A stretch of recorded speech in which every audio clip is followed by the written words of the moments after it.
अब हम लोग बात करेंगे स्पेसिफिक हीट ऑफ गैस के बारे में।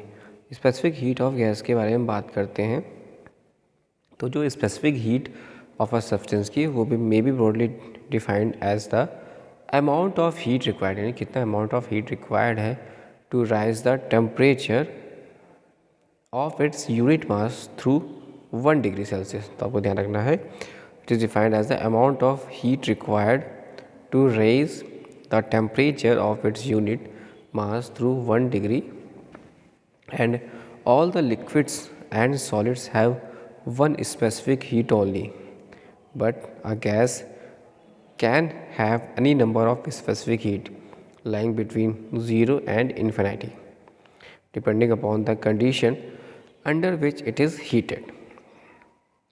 तो यहाँ पर देख सकते हैं दो तरह टाइप्स की स्पेसिफिक हीट है गैस की।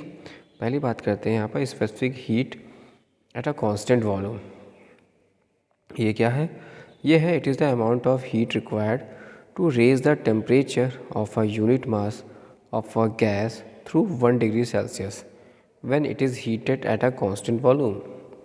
It is generally denoted by CV।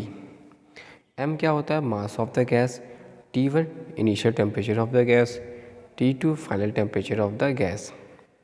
और जो टोटल हीट सप्लाइड है to the gas at constant volume के केस में वो हो जाएगा Q equal to mass into specific heat at the constant volume into rise in temperature के।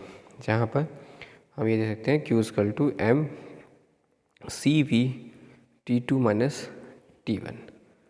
This is the specific heat at the constant volume, and a little consideration will show that whenever a gas is heated at a constant volume, no work is done by the gas.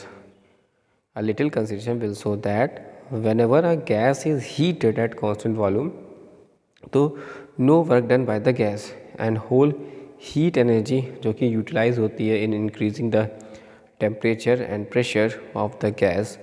In other words, all amount of heat supplied remains within the body of the gas and represent the increase of internal energy of the gas।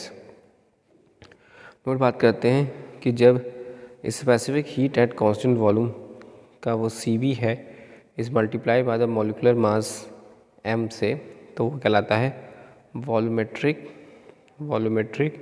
या specific heat eight constant volume. क्या कहलाएगा?